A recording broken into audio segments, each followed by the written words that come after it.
है आरा बक्सर बलिया गाजीपुर का आनंद आवता बुझाते नहीं के आरा के हक्के बक्सर के सब एक भाई लागता एक रंग में रंगल बा आशीर्वाद के कमरा बा सबका खाती अपना खाती काहे खाती मांगे वो तो तनख्वाह माता नहीं देते बड़ी और सुखी रहो पूर्वांचल परिवार जी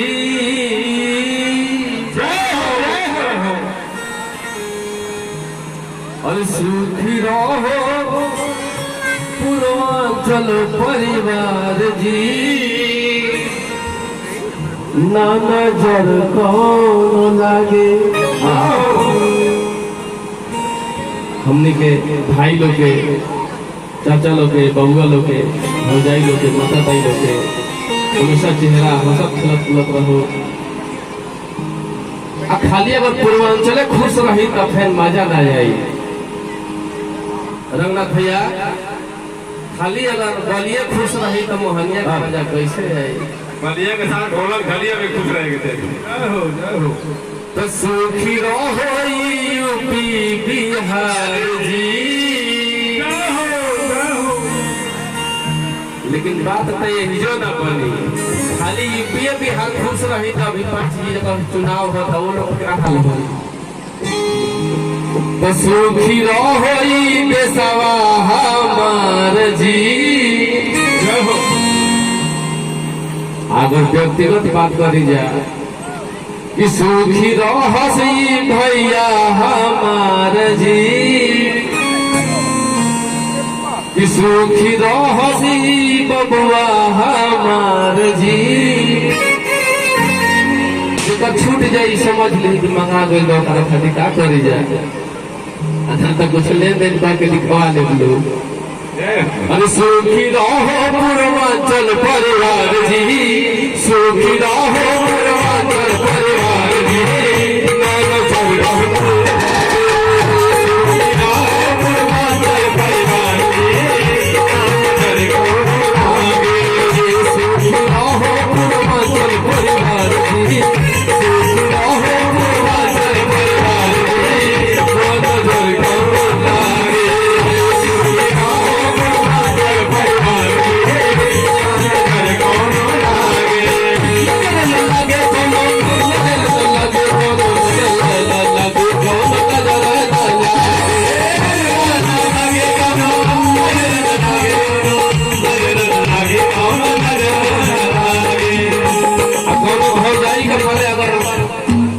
लिया के अनिल भैया के बीके सिंह के खाली टीका कर दो लमहर कहे से कि यह लोग दूर ना बात कोई जोन पूर्वांचल का झंडा बड़ा मजबूती से उठैले बालो जेकरा पीछे हमने के चल तली जा सुखी रहसी भैया हमार जी सुखी रहसी भैया हमार जी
जे नहीं करोगे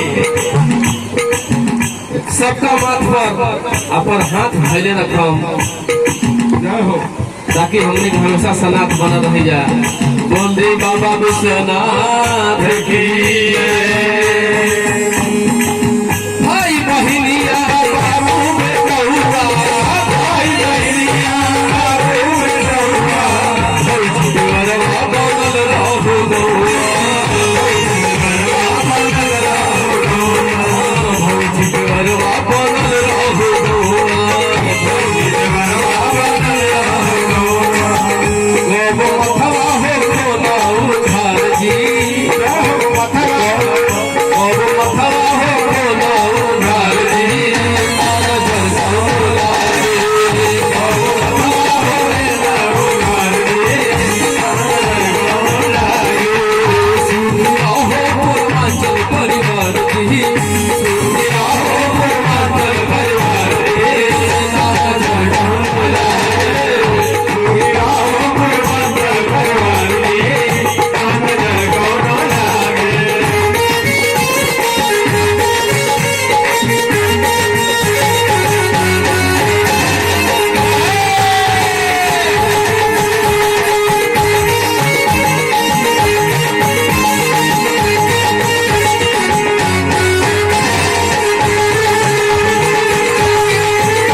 सारा चीज अगर पता दे तो 5 रुपये दे।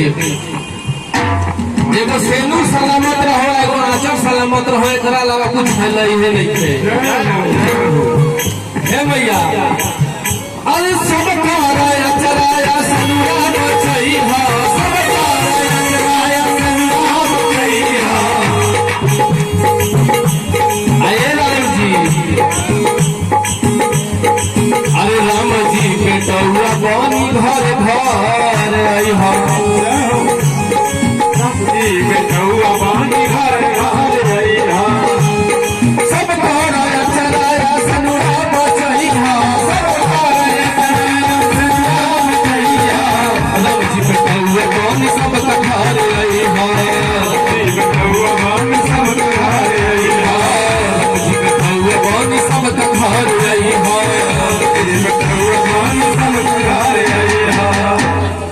अरे सुन गोदिया बनई है गुलजार जी, सुन गोदिया बनई है गुलजार जी।